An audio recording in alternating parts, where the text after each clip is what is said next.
Start.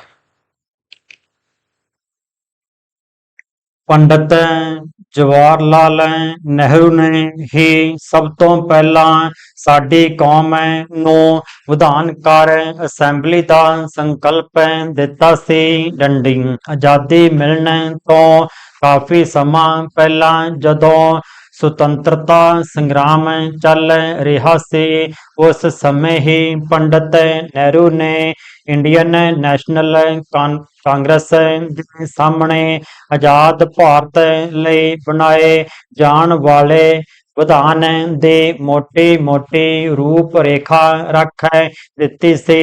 ਡੰਡੀ 1946 ਵਿੱਚ ਜਦੋਂ ਅੰਤਰਿਮ ਸਰਕਾਰ ਬਣ ਚੁੱਕੀ ਸੀ, ਉਸ ਦੇ ਨਾਲ ਹੀ ਵਿਧਾਨਕਾਰ ਸਭਾ ਦੀਆਂ ਚੋਣਾਂ ਵੀ ਹੋ ਚੁੱਕੀਆਂ ਸਨ ਅਤੇ ਇਸ ਸੰਸਥਾ ਦਾ ਪਹਿਲਾ ਇਜਲਾਸ 9 ਦਸੰਬਰ 1946 ਨੂੰ ਹੋਇਆ ਸੀ।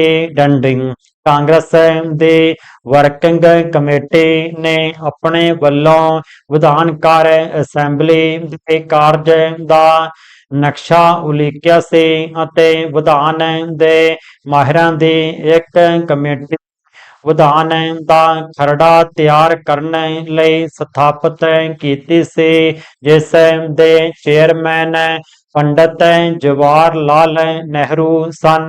ਡੰਡੀ ਇਸ ਦੀ ਪਹਿਲੀ ਮੀਟਿੰਗ 20 ਜੁਲਾਈ 1946 ਨੂੰ ਹੋਈ ਸੀ। ਡੰਡੀ ਇਸ ਵਿੱਚ ਪੰਡਿਤ ਨਹਿਰੂ ਨੇ ਕਿਹਾ ਸੀ ਕਿ ਭਾਵੇਂ ਵਿਧਾਨਕਾਰ ਸਭਾ ਦੀ ਬਕਾਇਦਾ ਸਥਾਪਨਾ ਕੈਬਨਿਟ ਮਿਸ਼ਨ ਦੀ ਸਕੀਮ ਦੇ ਅਧੀਨ ਵੱਖਰੇ ਤੌਰ ਤੇ ਹੋਵੇਗੀ, ਪਰ ਇਸ ਕਮੇਟੀ ਨੇ ਆਪਣਾ ਕੰਮ ਹੁਣ ਤੋਂ ਹੀ ਸ਼ੁਰੂ ਕਰਨਾ ਹੈ। ਡੰਡੀ ਵਿਧਾਨਕਾਰ ਸਭਾ ਆਪਣੇ ਆਪ ਵਿੱਚ ਇੱਕ ਸਰਬ ਉੱਚ ਸੰਸਥਾ ਦੇ ਤੌਰ ਤੇ ਹੋਂਦ ਵਿੱਚ ਆ ਗਈ ਸੀ। ਡੰਡੀ ਉਸ ਦੇ ਸੰਕਲਪ ਵਿੱਚ ਇਹ ਗੱਲ ਸਪਸ਼ਟ ਤੌਰ ਤੇ ਅੰਕਿਤ ਕੀਤੀ ਗਈ ਸੀ ਕਿ ਵਿਧਾਨਕਾਰ ਸਭਾ ਵਿੱਚ ਇੱਕ ਆਦਰਸ਼ਕ ਵਿਧਾਨ ਤਿਆਰ ਕਰਨ ਤੋਂ ਉਪਰੰਤ ਆਪਣੇ ਆਪ ਨੂੰ ਭਾਰਤ ਦੇ ਪਾਰਲੀਮੈਂਟ ਦੇ ਰੂਪ ਵਿੱਚ ਬਦਲ ਲਵੇਗੀ ਅਤੇ ਕਾਨੂੰਨ ਬਣਾਉਣ ਦਾ ਜੋ ਕੰਮ ਹੁਣ ਤੱਕ ਬਰਤਾਨਵੀ ਪਾਰਲੀਮੈਂਟ ਕਰਦੀ ਰਹੀ ਸੀ, ਉਹ ਭਾਰਤ ਦੀ ਪਾਰਲੀਮੈਂਟ ਕਰੇਗੀ ਅਤੇ ਆਪਣੇ ਕੰਮ ਵਿੱਚ ਪੂਰਨ ਤੌਰ ਤੇ ਸੁਤੰਤਰ ਹੋਵੇਗੀ ਅਤੇ ਉਸ ਦੀ ਪੂਰਤੀ ਪਿੱਛੋਂ ਉਹ ਆਪਣੇ ਸਰੂਪ ਦੀ ਸਮਾਪਤੀ ਵੀ ਆਪ ਹੀ ਕਰ ਸਕੇਗੀ। ਡੰਡੀ ਇਸ ਸੰਬੰਧ ਵਿੱਚ ਇਹ ਗੱਲ ਯਾਦ ਰੱਖਣ ਵਾਲੀ ਹੈ ਕਿ ਪਹਿਲਾਂ ਵਿਧਾਨਕਾਰ ਸਭਾ ਨੇ ਸਮੁੱਚੇ ਹਿੰਦੁਸਤਾਨ ਨੂੰ ਮੁੱਖ ਰੱਖ ਕੇ ਆਪਣਾ ਮੁੱਢਲਾ ਕੰਮ ਸ਼ੁਰੂ ਕੀਤਾ ਸੀ। ਡੰਡੀ ਪਰ ਜਦੋਂ ਕੈਬਨਿਟ ਮਿਸ਼ਨ ਦੀ ਵਿਉਂਤ ਅਨੁਸਾਰ ਦੇਸ਼ ਨੂੰ ਦੋ ਭਾਗਾਂ ਵਿੱਚ ਵੰਡਣ ਦਾ ਫੈਸਲਾ ਹੋ ਗਿਆ ਤਾਂ ਵਿਧਾਨਕਾਰ ਸਭਾ ਨੂੰ ਪਾਕਿਸਤਾਨ ਵਾਲੇ ਹਿੱਸੇ ਨੂੰ ਛੱਡ ਕੇ ਬਾਕੀ ਭਾਰਤ ਲਈ ਨਵਾਂ ਵਿਧਾਨ ਬਣਾਉਣ ਦਾ ਕੰਮ ਨਵੇਂ ਸਿਰਿਓਂ ਸ਼ੁਰੂ ਕਰਨਾ ਪਿਆ। ਡੰਡੀ ਕਾਂਗਰਸ ਵੱਲੋਂ ਬਣਾਈ ਗਈ ਕਮੇਟੀ ਨੇ ਬੁਨਿਆਦੀ ਮਨੋਰਥਾਂ ਦਾ ਜੋ ਖਰੜਾ ਤਿਆਰ ਕੀਤਾ ਸੀ, ਉਸ ਵਿੱਚ ਪੰਡਿਤ ਜਵਾਹਰ ਲਾਲ ਨਹਿਰੂ ਨੇ ਆਪਣਾ ਇਹ ਸੰਕਲਪ ਸ਼ਾਮਲ ਕੀਤਾ ਸੀ ਕਿ ਨਵਾਂ ਵਿਧਾਨ ਪੂਰਨ ਤੌਰ ਤੇ ਸੁਤੰਤਰ ਅਤੇ ਲੋਕਾਂ ਦੇ ਨੁਮਾਇੰਦਾ ਗਣਤੰਤਰ ਲਈ ਤਿਆਰ ਕੀਤਾ ਜਾਵੇਗਾ। ਡੰਡੀ ਇਸ ਵਿਧਾਨ ਵਿੱਚ ਸਮਾਜਿਕ ਅਤੇ ਰਾਜਸੀ ਇਨਸਾਫ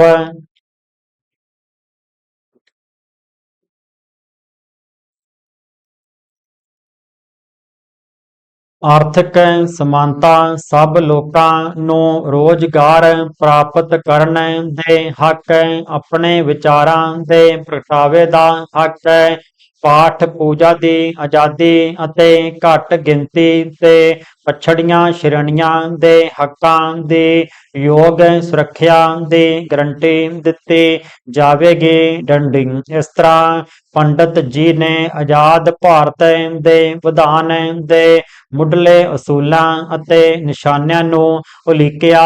ਡੰਡੀ 1 ਫਰਵਰੀ 1947 ਨੂੰ ਵਾਇਸਰਾਏ ਲਾਰਡ ਮਾਊਂਟਬੇਟਨ ਨੇ ਪੰਡਤ ਨਹਿਰੂ ਦੇ ਨਾਲ ਇੱਕ ਇੰਟਰਵਿਊ ਦੌਰਾਨ ਕਿਹਾ ਕਿ ਹੁਣ ਬਰਤਾਨੀਆ ਸਰਕਾਰ ਵੱਲੋਂ ਵਿਧਾਨਕਾਰ ਸਭਾ ਨੂੰ ਤੋੜਨ ਦਾ ਕੋਈ ਅਧਿਕਾਰ ਨਹੀਂ ਹੋਵੇਗਾ ਅਤੇ ਉਹ ਆਪਣੇ ਆਪ ਦੀ ਮਾਲਕ ਹੋਵੇਗੀ। ਡੰਡੀ ਇਸ ਤੋਂ ਪਿੱਛੋਂ ਮੁਸਲਿਮ ਬਹੁਗਿਣਤੀ ਵਾਲੇ ਇਲਾਕੇ ਭਾਰਤ ਨਾਲੋਂ ਵੱਖ ਹੋ ਗਏ ਅਤੇ ਵਿਧਾਨਕਾਰ ਸਭਾ ਦਾ ਨਵਾਂ ਕਾਰਜ ਖੇਤਰ ਵੀ ਬਾਕੀ ਰਹਿ ਗਏ।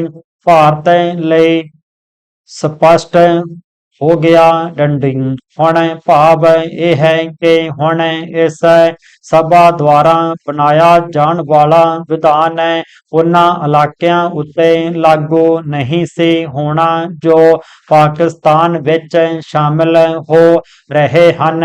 ਡੰਡੀ ਹੁਣ ਇਸ ਵਿਧਾਨਕਾਰ ਸਭਾ ਦਾ ਪਹਿਲਾ ਇਤਿਹਾਸਕ ਇਜਲਾਸ 14 ਅਗਸਤ 1947 ਨੂੰ ਰਾਤ ਦੇ 11 ਵਜੇ ਸ਼ੁਰੂ ਹੋਇਆ ਅਤੇ ਅੱਧੀ ਰਾਤ ਨੂੰ ਜਦੋਂ ਬਾਕੀ ਦੁਨੀਆ ਸੌਂ ਰਹੀ ਸੀ ਤਾਂ ਪੰਡਤ ਨਹਿਰੂ ਨੇ ਆਪਣਾ ਉਹ ਇਤਿਹਾਸਕ ਭਾਸ਼ਣ ਦਿੱਤਾ। ਡੰਡੀ ਇਸ ਵਿੱਚ ਇਹ ਕਿਹਾ ਸੀ ਕਿ ਅੱਜ ਸਾਡੀ ਆਪਣੀ ਕਿਸਮਤ ਨਾਲ ਪਹਿਲੀ ਮਿਲਣੀ ਹੋ ਰਹੀ ਹੈ ਜਿਸ ਦਾ ਸੰਕਲਪ ਬਹੁਤ ਪਹਿਲਾਂ ਵਿੱਚ ਕੀਤਾ ਗਿਆ ਸੀ। ਡੰਡੀ